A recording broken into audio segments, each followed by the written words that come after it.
Hey guys, I wanted to show you this cute little crate.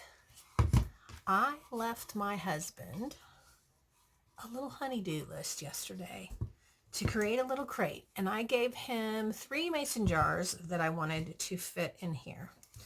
So this is what he did for me, and he used, by my request, fence pickets. I wanted it to be rough and rustic, and I love how it turned out. So what I'm going to do is I'm going to take this Debbie's Design Diary liquid patina called Dark and Decrepit, and I'm really hoping that it's going to give this the look that I want. It's a really dark, kind of chocolatey looking stuff, and this is what I want to do with it. I want parts of it to look darker than others.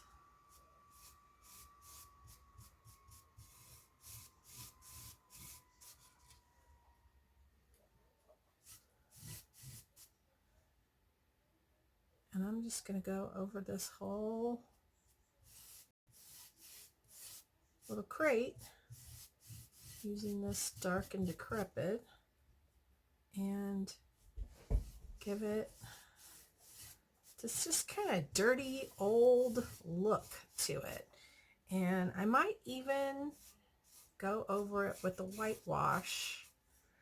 We'll see what ends up happening, because I'm on the fly here. I've never done anything like this or used, well, I have used this product once before, and I wasn't happy with the result, not because of the product, but because of my inexperience in using it and expecting it to do something that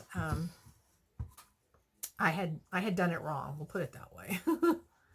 And people say there's no doing it wrong in crafting, but you can make mistakes and mess things up. It is possible to do.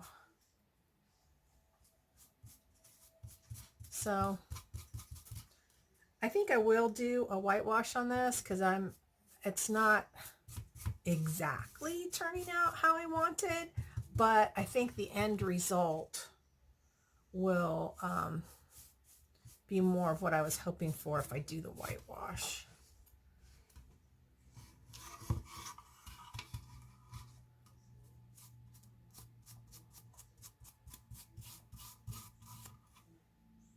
So hopefully you guys are getting ready for Christmas. My house is almost completely done, and I'm looking forward to it being completely done because I like to just sit back and enjoy it. So I don't want full coverage on this. As you can see, I really don't want full coverage. So I'm going to keep going at this, and I will be back and show you what I come up with. We're going to start with our first mason jar, and I just had to use White Swan, and I had to use this corner brush. So I'm just going to go ahead and, since it's already got white paint on it, the color I want, I'm going to just use it to go ahead and paint this jar. I use the DIY paint by Debbie's Design Diary, and I purchase it from Jamie Ray Vintage, if anyone is interested. I hope someday to be a retailer, but we're not there yet. But that is definitely a goal. And this is going to require 2 coats, I'm sure. So I'm going to start with, obviously we're going to start with our first coat. I am almost out of White Swan. I'm going to have to place an order, but I'm waiting for the new IOD transfers to come out on Tuesday, so I can order it all at once.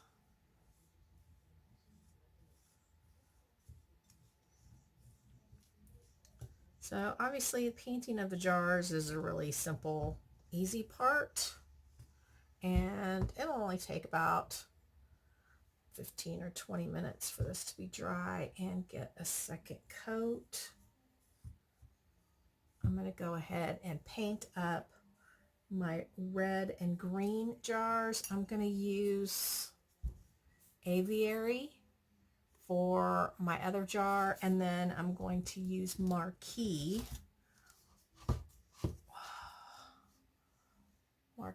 for my third jar. So I'm going to have a red one, a white one, and a green one. So I'm not going to make you watch me paint all the jars. So I'll be back when everything's painted with 2 coats. All right, I'll be back.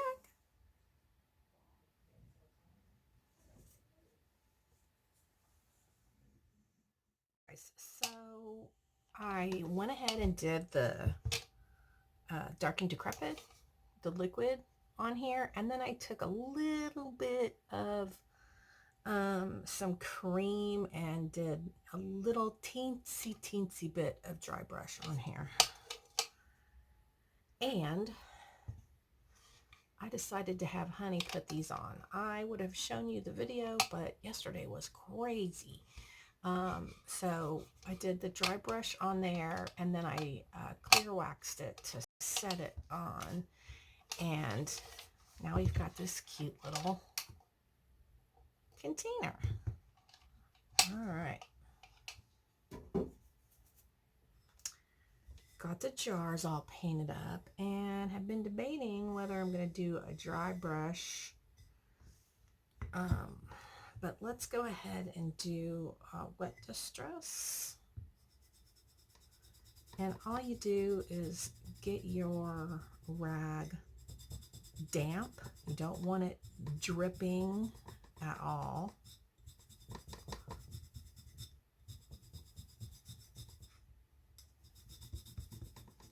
And then you need to use some pressure. And you really want those words to get highlighted. So you want to move your cloth around because it's going to be taking paint off, and you don't want to just be putting paint back on.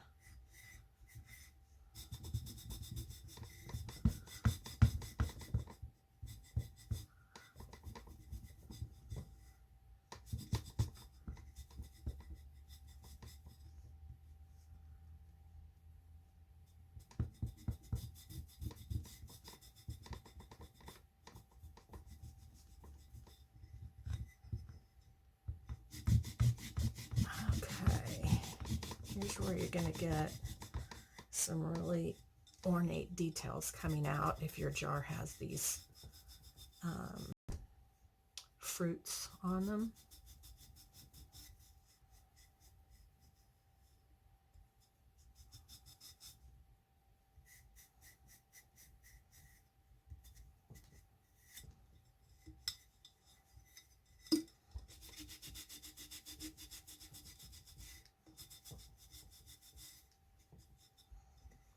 And I like to do some up here at the top.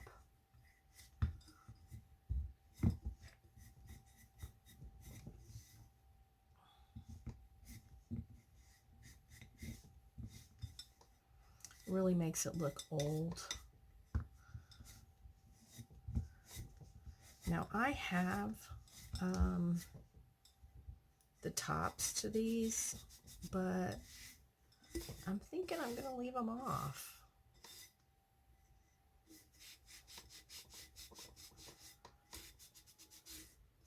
Now I'll be honest with you, this rag is worthless now. Do not save these. Get you a rag that you can throw away when you're done. Boom. Gone. All right. Now what I'm going to do is I'm going to take some clear wax. Just basic, bare clear wax. You can get fancy wax if you want. And I'm going to brush this on.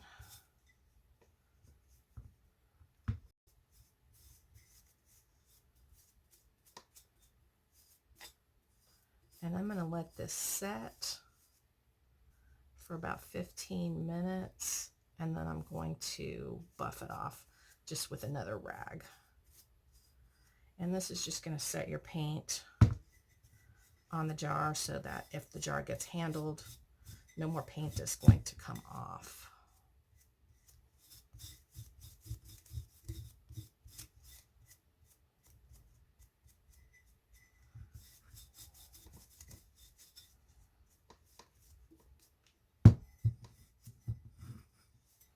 And I did put a little bit of paint on the inside of the jar, so I'm going to also wax that.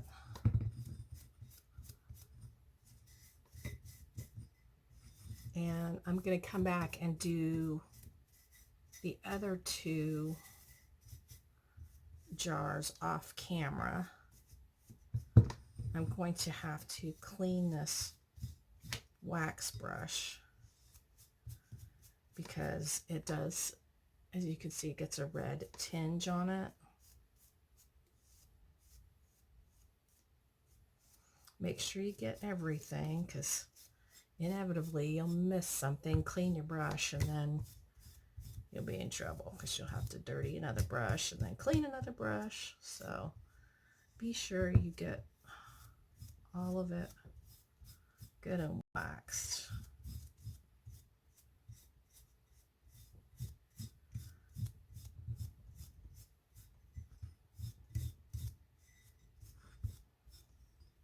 So there we go. All right, so here's my green that I did in aviary. And then here's my white. I'm going to use different rags on each one so they don't contaminate each other, and I'll be back.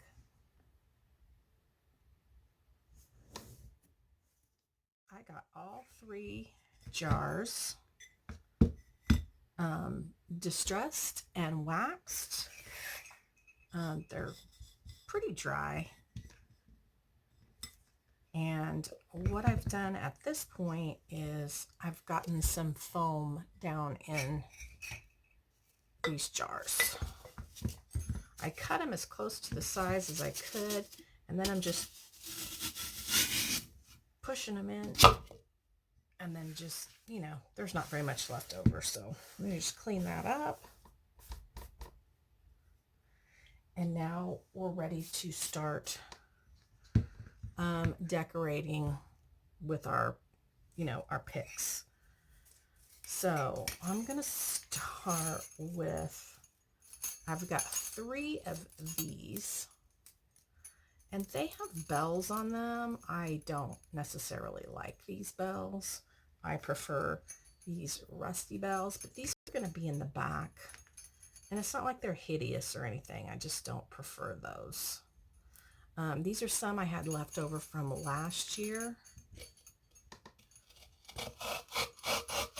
And I'm gonna, like I said, try to stick that in the back and pull my pine cone up.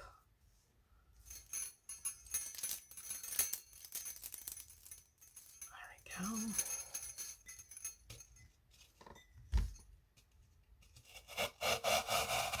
So there's not a whole lot of foam down in there, so I'm trying to kind of be careful to get these situated properly. When you got a lot of foam to work with, it's easier. And I am facing the word ball towards the front.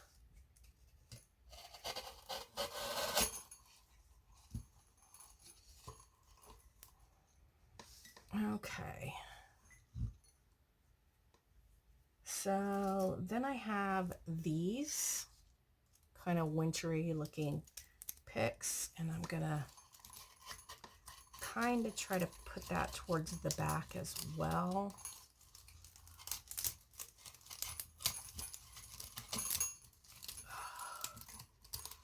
It It is a little bit hard because, like I said, there's not that much foam to stick down into.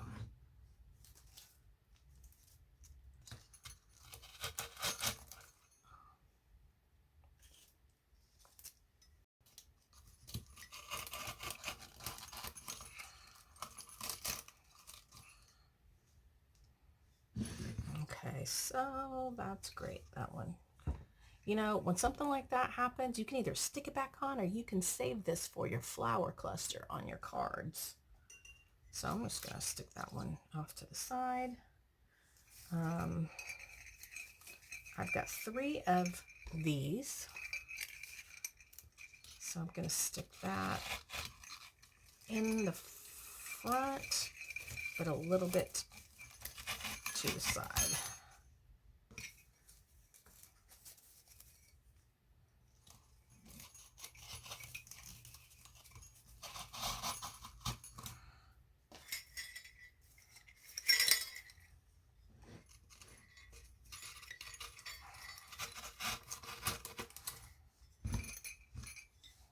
And I'm going to show you guys this from a different angle once I get it all done so you can see how it turns out and how it can be used in your decor. And then I'm going to take these. I love these so much. They are, I think they were $2.99 at Hobby Lobby. $2.99 or $3.99. And of course you get them 50% off. Okay.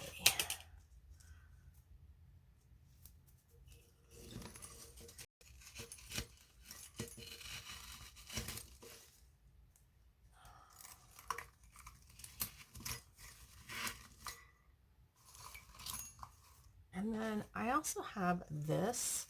I'm not certain but I'm gonna try sticking that down the center and see how that looks when it's all put together.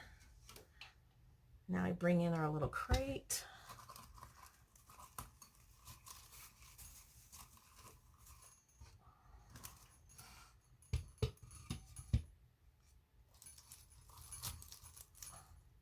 This may even be a little too much foliage. I may end up having to take some out. But as I said, I'm going to do a frontal view of this for you guys at the very end. Because like I can see that some of these things are just too full. So I may have to yeah, I'm definitely going to have to rethink this, but I'll show you how it all turns out in the end, facing the front, and I'll be back. Guys, so I am displaying this in the bathroom on this little shelf so you can see the final look of it. And although I love it, I really do love it. So I added these burlap. I pull these strands out of the burlap and made bows. I added a small star and a small star and a big star. And what I did with these is I pull them out and I cut off all the ones that were towards the back. And so it made it so these just pretty much came in the forward direction. I took out the ones with the big rusty bell. They were just too big. And then I added these, which I picked up at Joann's. But here's the thing. So the crate itself, I don't know how much it cut. Well, let's say we used 2 pickets. So like not even 2 pickets. And these were old leftover pickets. So let's say $1. These handles came off of an old, a large Standing Joy box that ended up, when I bought it, it was damaged. So we took off all the hardware. So let's say $2. So we're $3 in. The jars practically cost nothing because I got a ton of them for $5. So let's say $1 more. So we're at $1, $2, $3, $4. Paint, we'll say another $1. So we're $5 in. Now, where our cost is at is with these picks. So we've got 1, 2, 3, 4 picks in each one. So those are about $2 a piece if they're picked up on sale. So that's $8 a jar. 8 and 8 is 16. And another 8 is 24 plus 5. We're $29 into this. I mean, and I can't imagine anybody paying $50 for this, which is what I'd have to get for it to be worth it to me. So I'm thinking this is probably going to stay at the house. I don't think it's going to stay here, but I had this shelf available to show it to you. So, you know, sometimes when you're crafting, it's kind of easier to just craft for yourself and not plan to sell, but this is unusual. If we had just done the crate and the jars, and then, you know, maybe I could do that. Maybe I could take the picks out and just sell the crate and the jars, and somebody can do their own decor. Now, if I did that, so I'm $5 in, I sell it for $25. That's worth it. So I'll talk to Honey about it. But anyway, that's the project for today. I hope you enjoyed. Be sure to hit that subscribe button and the bell notification to get notified every time I upload or we upload a video. Hope you enjoyed and got inspired and get to crafting and have some fun. Thanks for watching.